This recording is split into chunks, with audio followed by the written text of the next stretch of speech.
Hi everybody, hope you've had a great week and that you're enjoying your summer vacation. We're going to talk about something that people do a lot of times in the summer, and we're going to talk about different things you find at the beach.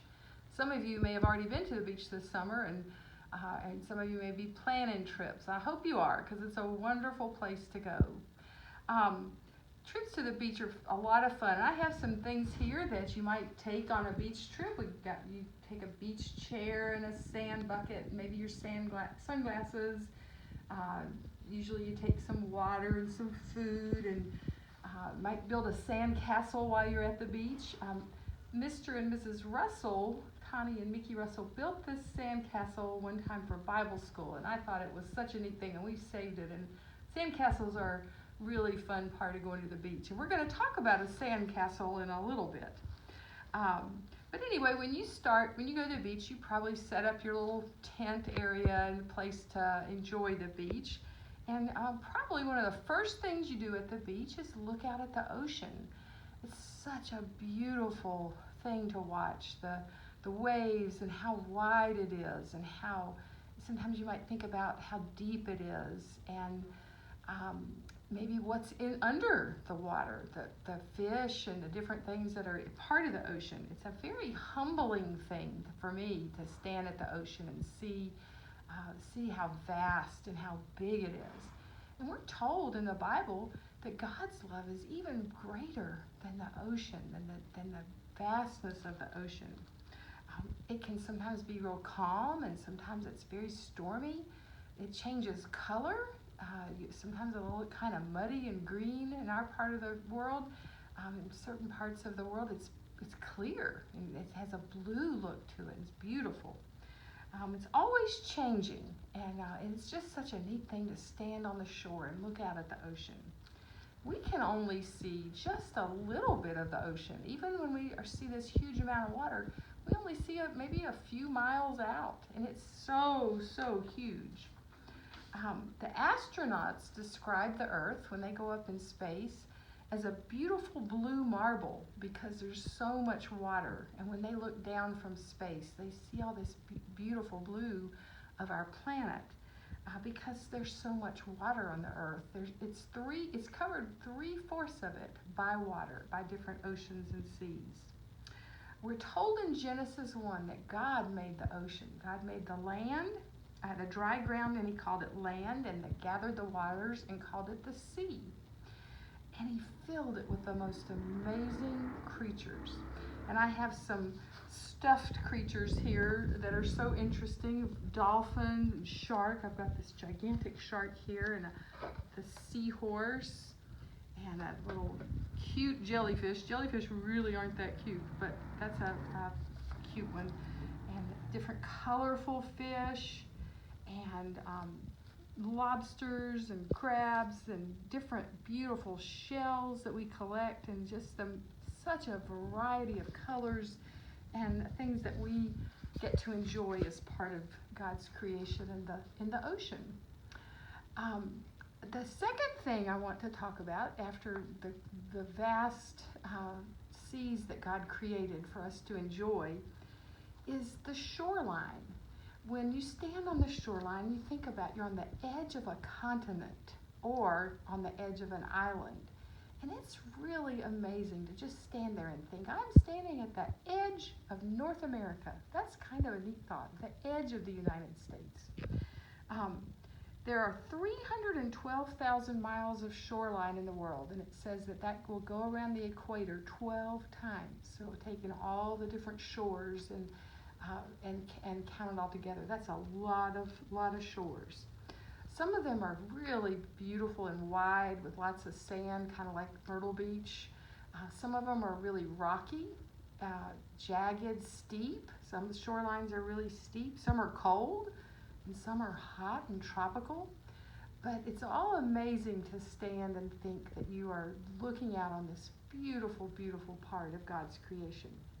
One of the neat things at the beach are the waves that you can watch. Sometimes they're really rough and you can't even go out and walk in them, and other times you can ride a wave, you can have fun playing in the waves. Different little fish sometimes will come up and be part of the waves.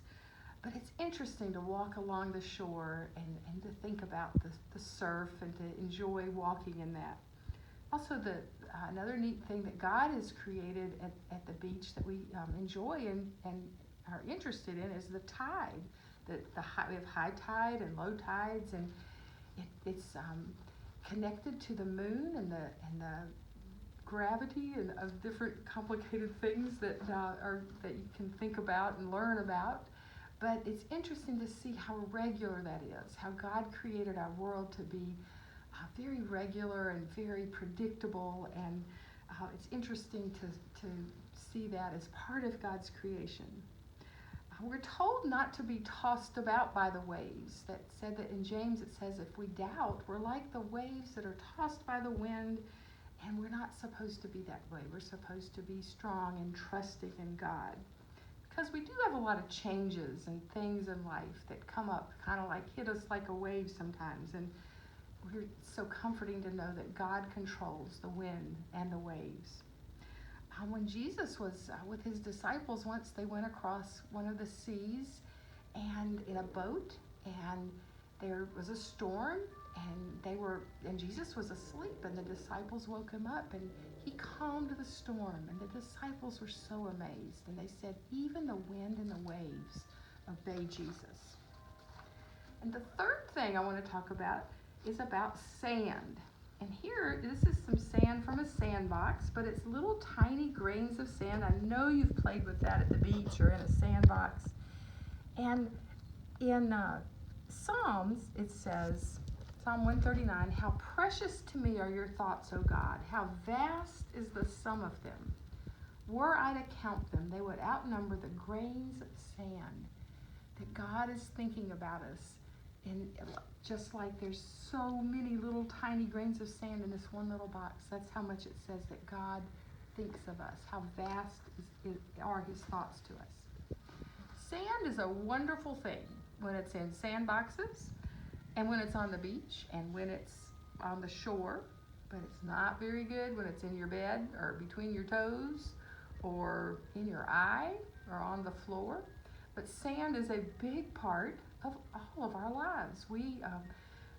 There's a lot of things that sand is in, and that we have a lot of references to sand. And in Jesus' day, they really understood about sand and the use of that idea, because they were surrounded by seas and water and lots of beaches and lots of shoreline.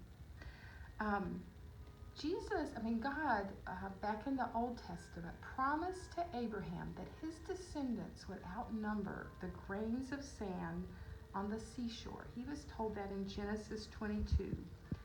And he also promised it to Abraham's descendants. And to Jacob he said, but I have said to you, I will surely make you prosper and will make your descendants like the sand of the sea, which cannot be counted. That's an amazing promise.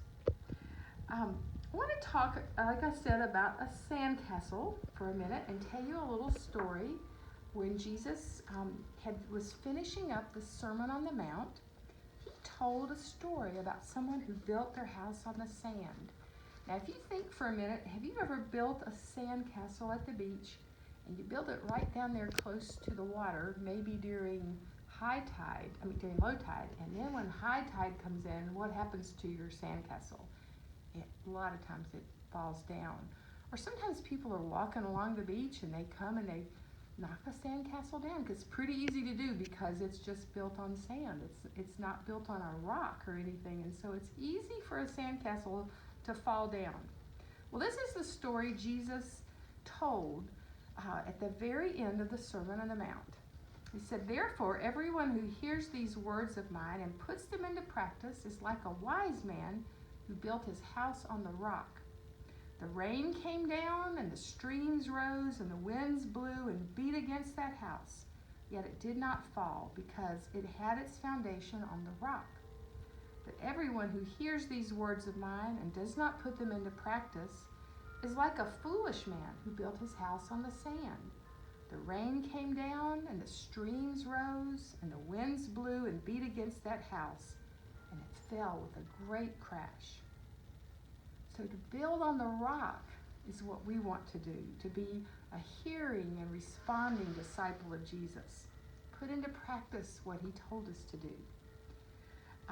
In the sand, the people that build on the sand, they're building on things that don't last. Maybe they're building their life on money or entertainment or on things that will fade away, will not be lasting in eternity. So in building on the rock, Jesus had just given the listeners, the people that were listening to the Sermon on the Mount, some very clear instructions. And that's what he said was building your house on the rock. How you treat other people, that you're to love your enemies, about prayer and fasting, about being a light and letting your light shine. Told us not to worry, told us to seek his kingdom first and to bear fruit. All of those things that are building our house on the rock, not on the shifting sands. I want to close by reading several verses from James that remind us that it's important, the most important thing to do is to do what Jesus says. Do not merely listen to the word and so deceive yourselves. Do what it says. Anyone who listens to the word but does not do what it says is like someone who looks at his face in the mirror. And after looking at himself, he goes away and immediately forgets what he looks like. But whoever looks intently into the perfect law that gives freedom and continues in it, not forgetting what they have heard, but doing it, they will be blessed in what they do. Amen.